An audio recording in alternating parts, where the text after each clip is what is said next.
Hey, Chris Liepe here with how long you should practice singing. It's a very common question, regardless of whether you're just starting out or whether you're further along in your journey. And the answer is complicated, therefore, the question is a really good question. So in this video, I'm going to dissect different types of practicing, and I'm going to help you answer the question for yourself. Given the style of music you do, what kinds of things you do with your voice, how long you should practice, how often you should practice, and what that should look like.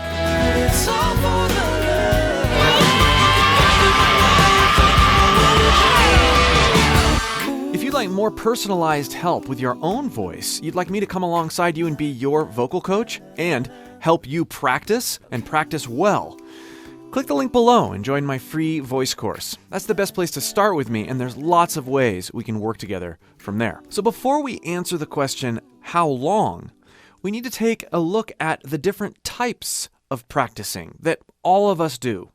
There are three main types. The first is exploration. The second is conditioning. And the third is preparation.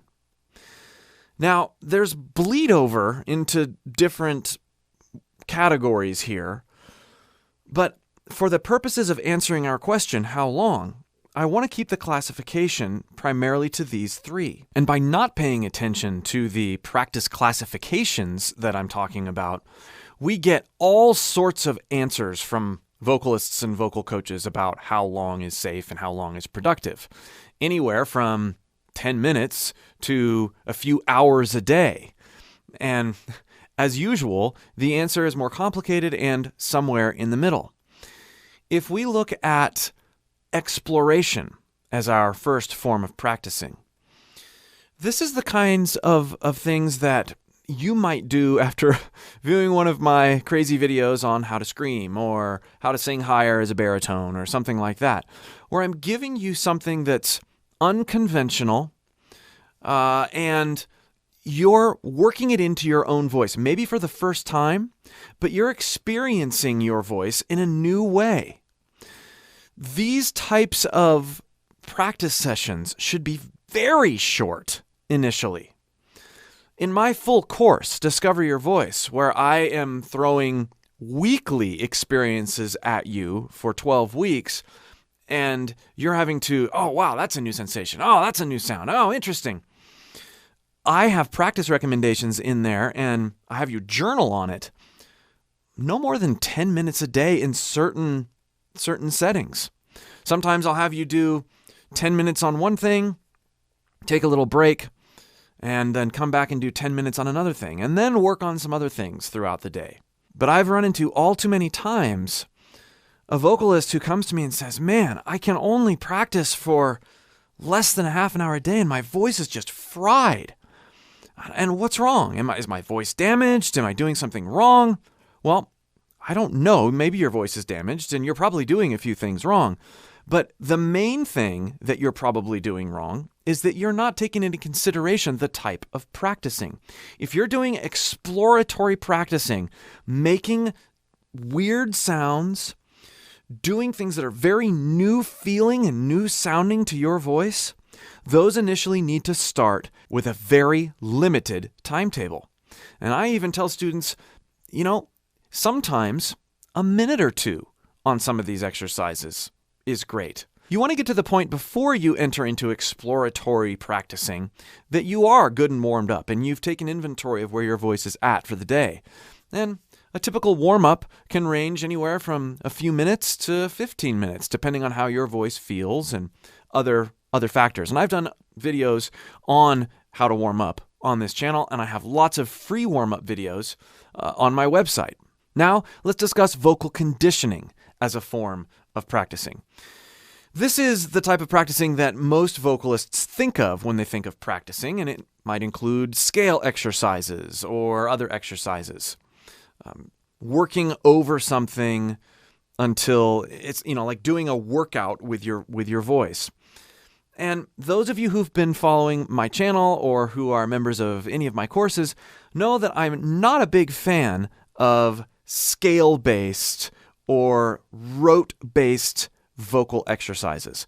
I shy away from those in a big way and tend to work with strategic short phrases, note assignments, and other speech-level types of engagements to help not only explore, but definitely condition our voice. Conditioning should be done on your voice with things that you've already explored.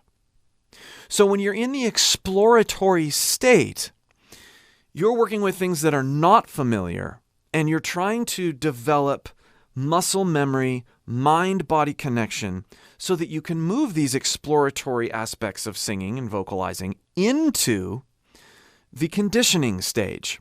Once you're in this fun conditioning stage, you can stretch your practicing out a little bit. 20, 30 minutes a day of conditioning practice is fantastic if you're doing it right, you're doing it mindfully.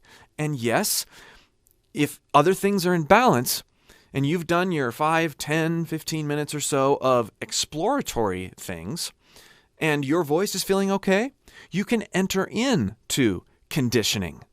You can enter into this stage confidently, knowing that you're warmed up, you are working with things that are familiar feeling, you're working on maybe older exercises that help build your confidence, build your strength, reinforce how you're using your support, all of these things. And it is imperative that you are paying attention to your vocal budget as you're working through conditioning. If you've already done some exploratory work, or even if you haven't, be listening to your body more than you're watching the clock. Oh, I got to get my 20 minutes of conditioning in. It's okay to have a loose guideline of how much you want to practice. But the minute you start feeling your voice or your mind start to work against you, in other words, if you're doing an exercise and you're not performing the exercise or experiencing the exercise in a way that you normally do, in a positive way, it might be that you need to back off that certain type of conditioning and work with something that is going to be of benefit for that type or for that day or for that type of practicing. So make sure that you're paying attention to how you feel more so than really being rote in terms of, I've got to get this type of practicing in, I've got to do these exercises, etc. And now the third way to practice, preparation. Many of you might also call this rehearsing or just plain practicing, because it is a type of practicing. Preparation is classified as working on songs or song sets. It could include aspects of conditioning. For example, if you are going to be going on a short tour and you know that your set is 60 minutes long and you've got to be able to build up your conditioning in order to get to that level. You are preparing for this set and this set length in your conditioning. But in preparation, I'm particularly talking about, well, we're learning this song. We're troubleshooting the song. We're putting it in our voice. We're getting it to where we can sing it all the way through. We're preparing for a recording session. Or we're preparing for a group of songs. This is practicing in its most fun, and in a lot of ways, it's the most intense. It's also the most dangerous, because a lot of times we are so focused on preparing a song or working through the aspects of real music at this point that we forget to pay attention to things like vocal budgeting or good technique, or we forget, altogether, and we just go too long, and then I've got to practice again and rehearse again with the band again because we've got to prepare for this thing, and you wind up burning yourself out. You wind up overtraining, maybe because you've spent too much time in preparation, but you could also be doing your exploratory stuff and then doing your other conditioning sorts of exercises and your preparation all at once, and before you know it, you're beating your voice up. Not to mention all the other things you're doing with your voice throughout the day. Do you talk for work? Did you yell at a restaurant last night for a while? We have to take all of these things into consideration. But when it comes to preparation, here are a few guidelines that will help you keep things in check. If you're in a season of intense preparation, practicing for real artistic outpouring with your voice, really pare down on particularly the exploratory stuff.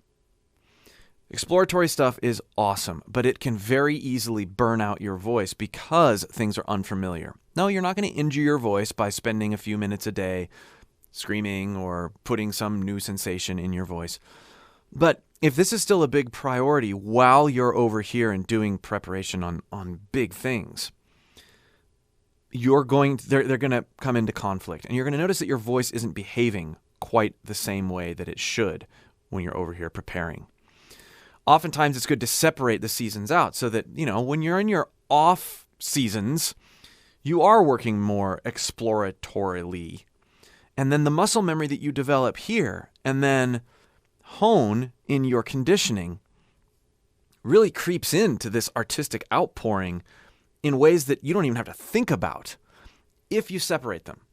If you're doing them all at the same time, then they start competing with each other. And I know from experience, it's miserable. You feel confused. You feel like your voice is working backward and working against you. It's not fun. The other thing to consider is, and this has really come into play for me, time of day. There's something to be said for, in the preparation stage, don't try to do this stuff in the mornings. I tend to work best in the preparation, in the practicing, in the band rehearsal, in the long recording sessions. I tend to work best in the late afternoons and early evenings. Because my body is fully awake. I've already spent time talking. I've already spent a little bit of time singing and warming up, just by the very nature of being awake for a while.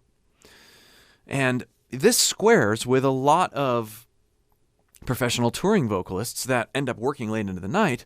And so they end up having their mornings be, maybe they're sleeping. Maybe they're resting their voice. So keep all of these things in mind.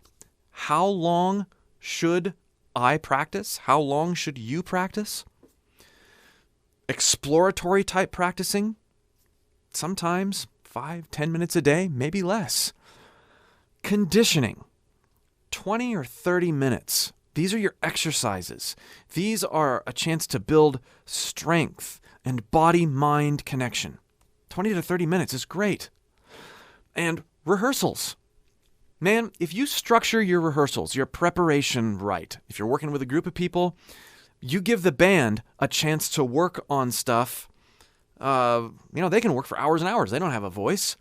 Plan your rehearsals, your band rehearsals, so that you can come in and out of there. Yeah, you can still be mentally engaged, but you don't have to sing. You definitely don't have to go all out the whole time. When you're working on full sets, structure the song orders and the way that you're practicing so that you are giving your voice peaks and valleys. You may not do that set in that exact order, but it gives you a chance to really feel out where your voice is strong and where your voice is not as strong. But preparation can be hours if done right and done mindfully with other things, these other areas of practicing in consideration. I hope this has been helpful for you. Again, if you'd like more hand-holding and personalized experience with your own voice, be sure to click that link below and join my free course. We'll see you for more.